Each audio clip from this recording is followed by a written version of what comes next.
Hello and welcome to my latest match pod review for www.mufcglobal.co.uk. Manchester United in Premier League action this midweek in the Manchester Derby, and it finished Manchester United 0, Manchester City 2. So we'll start off with the team news. Big day, David De Gea in goal, and it was a back five of Young and Shaw's wing-backs with in the centre, Smalling on the right-hand side of the centre-backs, Matteo Darmian coming back in, strangely, on the left-hand side, Lindelof. Then in midfield was Fred, Pereira and Pogba, and then up front as a two, although not quite sure what Jesse Lingard's role was Lingard and Rashford. So an interesting team selection. A bit of a surprise team selection. The one thing I did question was if there were changes after the disgraceful performance against Everton. Martial was put onto the bench, and I was surprised that Rashford wasn't put onto the bench because, let's be perfectly honest, they're both as bad as each other. And what I will say, and I'll talk about Ole Gunnar Solskjaer later on, Ole Gunnar Solskjaer's got to start showing his worth, or he will be sacked by Christmas. I can tell you that now. With the idiot Ed Woodward that's there, that will happen.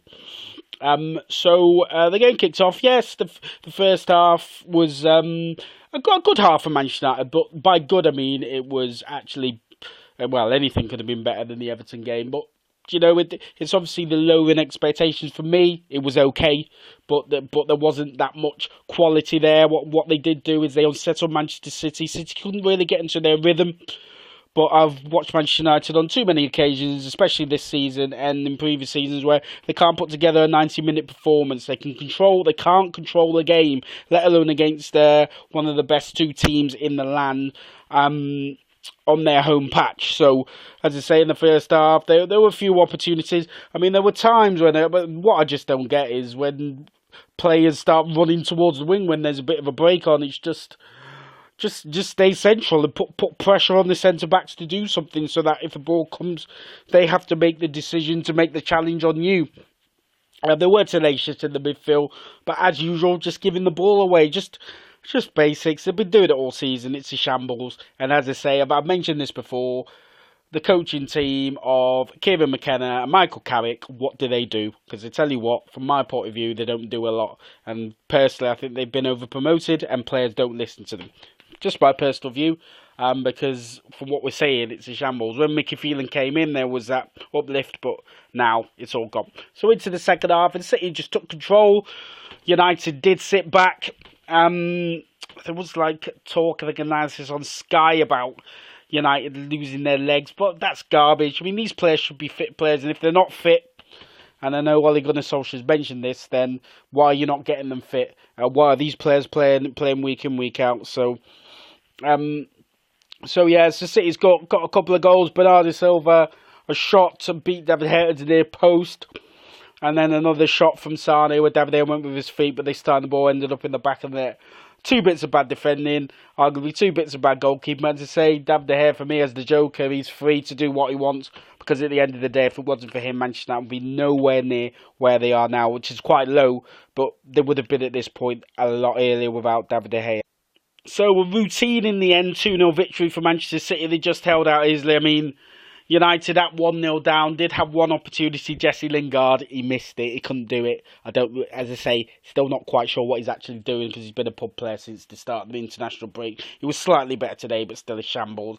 And people have got to forget that, yeah, he is an academy player, but let's be honest, he's 27 this year, I think, or next year, so he's old enough to perform, but he's not performing, and he's not the only one in that side, but he's somebody that just, I don't know what's up with him, but he's somebody that needs to pull his finger out and instead of going on social media and doing stuff. And it's just ridiculous, the performance level of somebody of his so-called skill set. But as I say, I still think it's because he knows he's not going to get back into the England squad. And as I say, if Gareth Southgate picks him in the next England squad, it's one of the most ridiculous decisions ever. And it's Gareth Southgate trying to do, oh look, it's bad at Man United, things out go well, I'll come into the England squad and everything will be fine.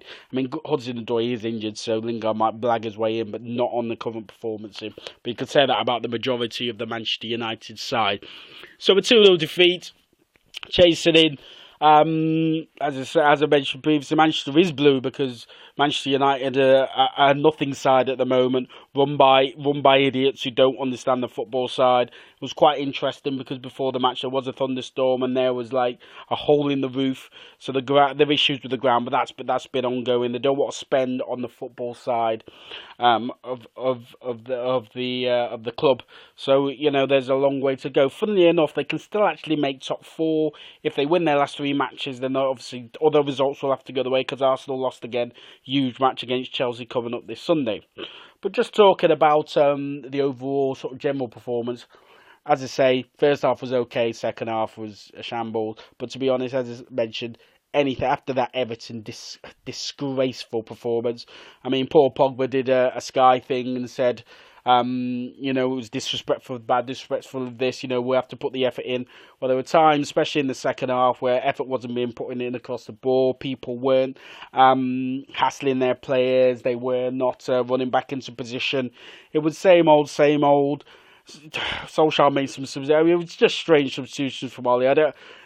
Maybe he's just feeling the pressure and he can't do it. I mean, he could say, "I see what needs to be done." The players reality check. Sorry, Ollie. This is Premier League football. You were there with Cardiff. You failed at Cardiff. Let's be perfectly honest. You failed at Cardiff.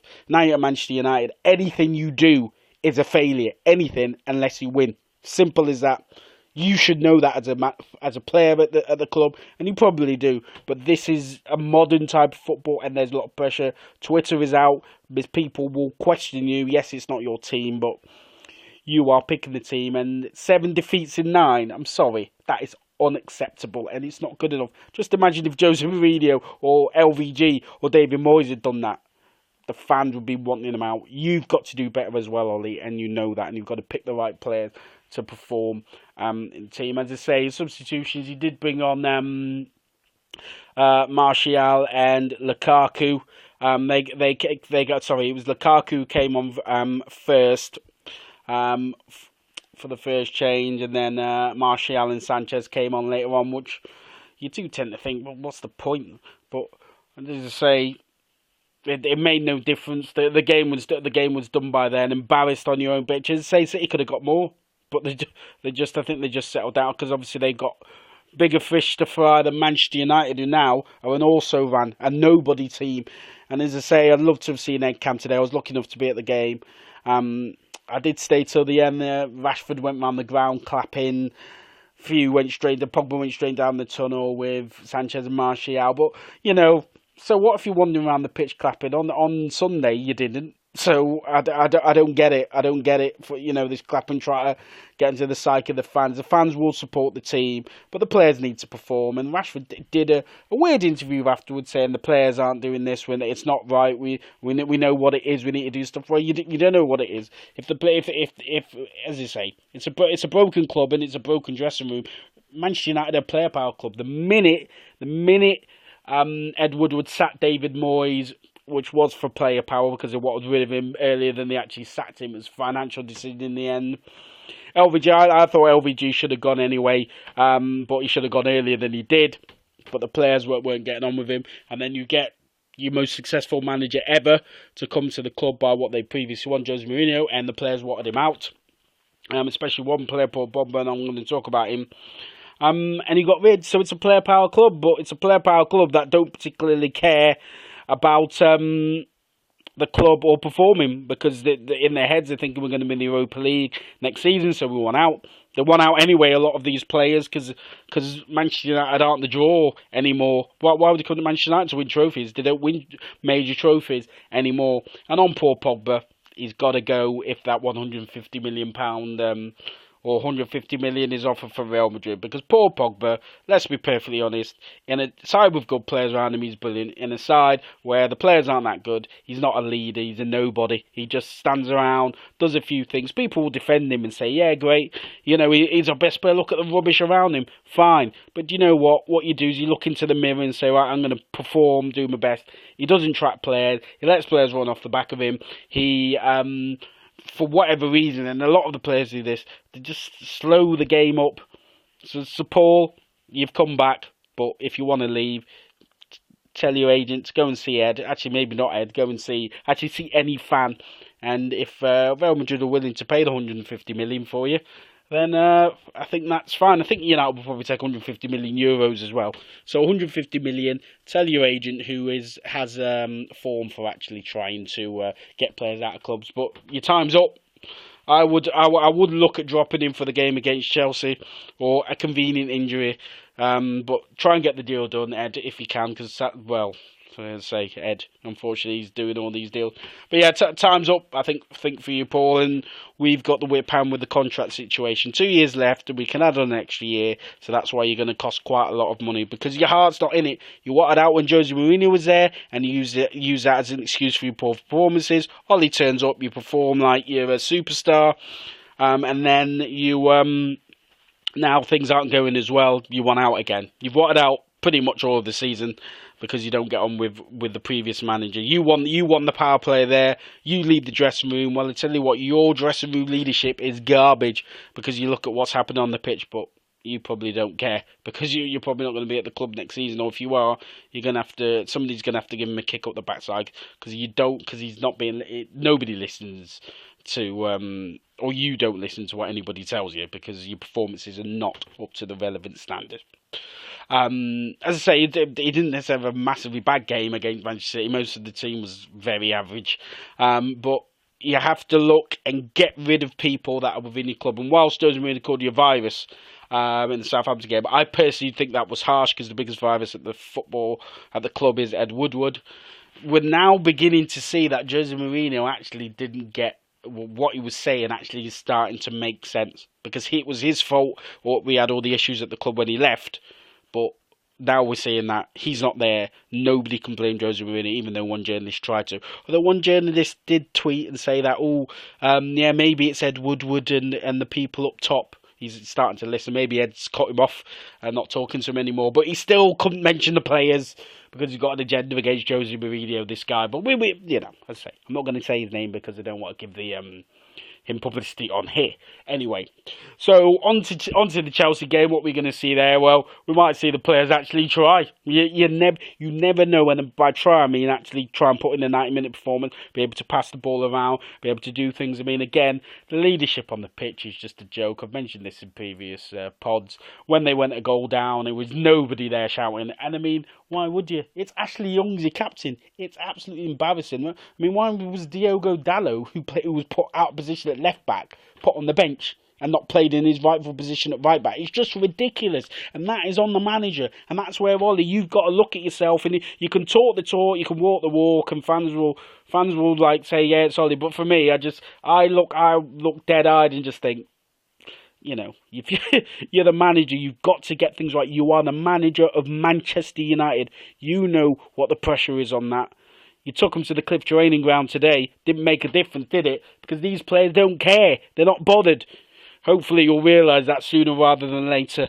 If United do get the 150 for Pogba, I'd be going out to try and get Declan Rice and David Brooks.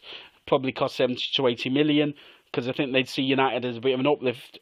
But that's no guarantee because you've got to look at maybe wages and would the clubs want to sell. So United in a massive issues, and sadly we've got Ed Woodward, the football idiot thicko, who's more bothered about finances. And let's hope there's a big dent next time he does this conference call. What an idiot Ed Woodward is. And you know, he's one of the biggest. He is the biggest virus at the football club. But sadly, the Glazers never get rid of him because he helped them buy the club on debt and he helped them take $1 billion out of the club. You ain't gonna sack this guy. So thanks for listening. Another awful night for Manchester United this season. It continues, and let's hope something positive comes from the season. You never know.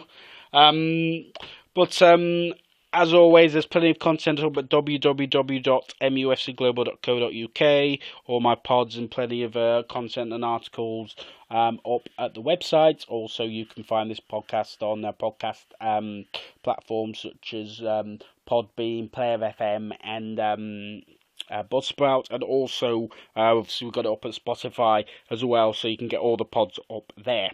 So thanks for listening. I will be back after the Chelsea game, which I am going to as well, and I will catch you all after that game with my match pod review.